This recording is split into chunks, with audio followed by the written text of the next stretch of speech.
L'émir Abdelkadir el-Jazairi, tome 5, halte 189.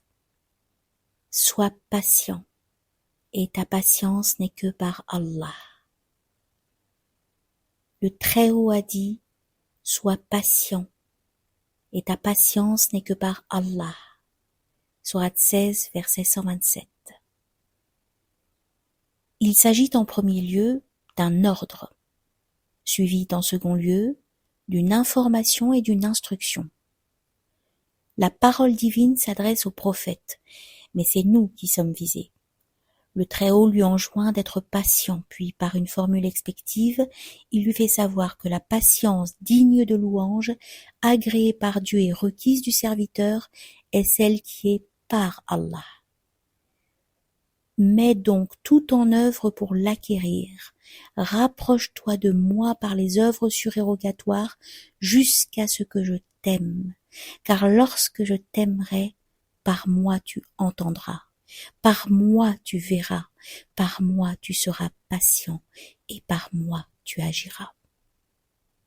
Ainsi en sera-t-il de toutes les puissances de ton être et de tous tes actes, sans participation de ton âme individuelle. Entre la patience par Allah et la patience individuelle, il y a une grande différence. Celui dont la patience est par Allah, même s'il souffre extérieurement, même s'il se plaint de ses organes et ses membres, même si ses yeux pleurent, tout phénomène ayant leur origine dans l'âme animale, au-dedans, il reste mentalement dans le bien-être, dans la consolation et l'illumination intérieure. Il est sûr en effet qu'Allah prend les meilleures dispositions pour lui. Il réalise que ce qui lui arrive et l'atteint ne pouvait le manquer et devait nécessairement le toucher, parce que c'est inhérent à sa prédisposition, celle-ci répondant à la demande de son état principiel. Il a la certitude que le Très-Haut est universellement sage et qu'il ne fait que ce qui convient comme cela convient dans la mesure qui convient au moment qui convient. Mieux encore, c'est Dieu qui supporte ce qu'il impose et en décharge celui dont la patience est par lui, qu'il soit exalté.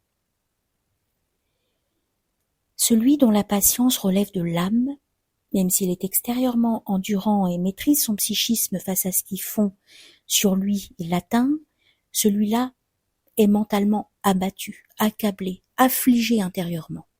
Il en veut à son Seigneur pour ce qui lui est destiné, estimant que ce qui lui arrive et le touche aurait pu ne pas avoir lieu. Ce n'est pas la patience agréée, louable et requise du serviteur. Il s'agit plutôt d'une résistance à l'ordre divin, d'une audace vis-à-vis d'Allah.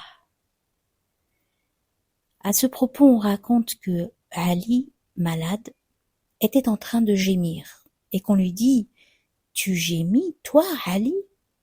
Il répondit « Pas d'audace vis-à-vis d'Allah. »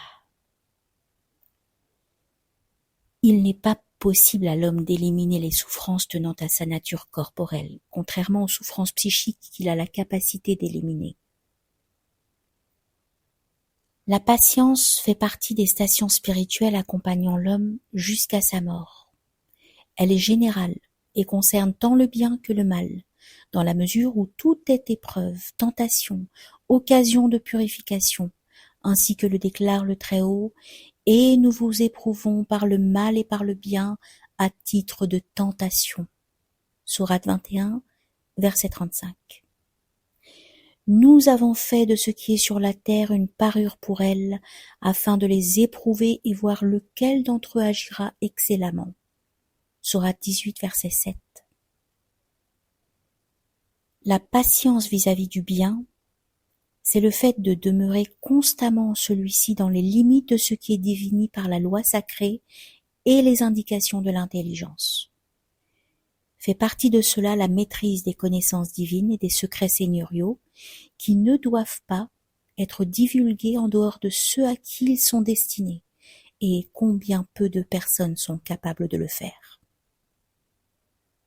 La patience vis-à-vis du mal est bien connue de tous. et c'est ce qui vient instantanément et exclusivement à l'esprit lorsqu'on évoque la patience d'une manière générale. L'imam Muhyiddin ibn Arabi estime que c'est faire preuve d'ignorance que de dire de la patience qu'elle concerne les grâces.